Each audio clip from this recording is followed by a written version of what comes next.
Headlines tell us who's missing. They rarely tell us what's forgotten. What if the story printed on page 1 is only the outer shell, and the truth is threaded through small details nobody connected? Imagine your person goes missing. The police put out a bulletin. The news does a segment. The internet churns. Weeks go by. The narrative hardens, and your questions multiply. Tonight, we're not rereading headlines. We're asking, what did the headlines miss? And could those missing pieces point to answers?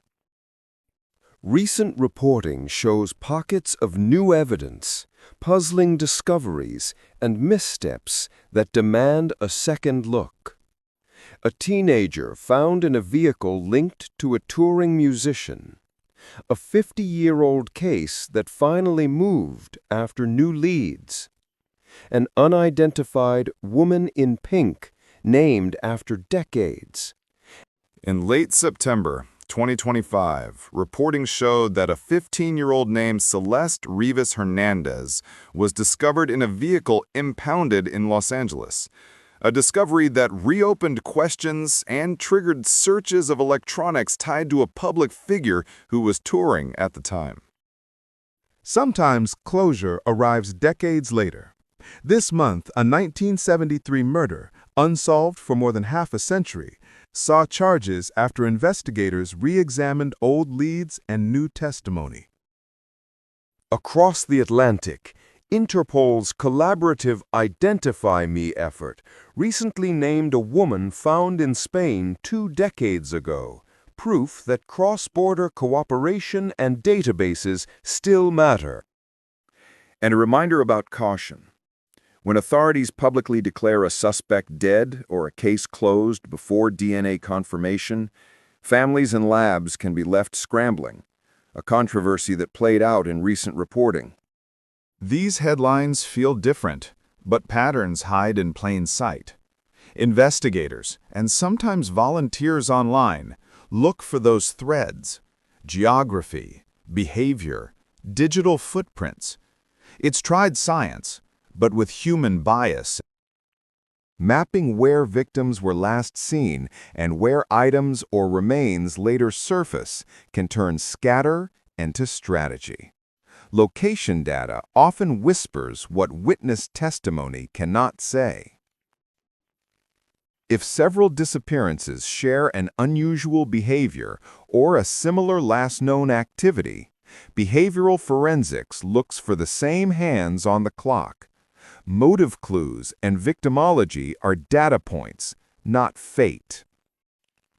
Phones, apps, social posts, and abandoned accounts form a digital breadcrumb trail. Modern investigators and AI tools can pick up patterns in months of noise. When official resources thin, other detectives step up. Some are brilliant, focused, and disciplined. Others are loud, careless, and harmful. The internet has become both a magnifying glass and a sledgehammer. Crowdsourcing tips, collating timelines, and re-examining open records have solved cases. But amateur theories, doxing, and false leads can harm investigations and families, a lesson repeated across recent social media cycles.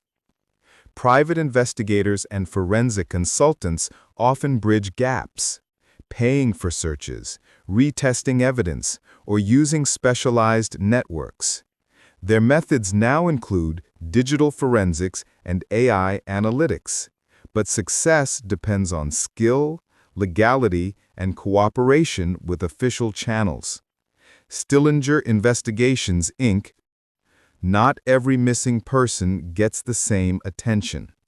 Resource allocation, jurisdictional overlap, and technological limitations create cracks where cases fall through. Major media cycles and local politics shape what gets resources. That's reality. Knowing it helps explain why some cases age faster than others. On screen, newsroom montage. State, federal, and international data are often siloed. Programs exist to share data, like national clearinghouses and international initiatives, but friction remains, and victims' files sit in separate drawers. New tech isn't magic, but it's a multiplier. Genetic genealogy, facial age progression, geospatial analytics, and AI pattern detection aren't plot devices, they're tools investigators increasingly rely on. If you want to help, be helpful, not harmful. Here's how. Share verified posters from law enforcement or national clearinghouses. Don't repost rumors. Report tips to official channels, local police, FBI, or international registries, rather than broadcasting raw accusations. Document and preserve evidence, screenshots, timestamps, but don't chase or confront suspects. Support organizations that assist families and dig through cold files. Nonprofits and legal clinics do this work. Missing persons are not a monthly statistic. They're ongoing stories with living families and slow clocks. Today we drew lines between headlines and hidden threads, not to sensationalize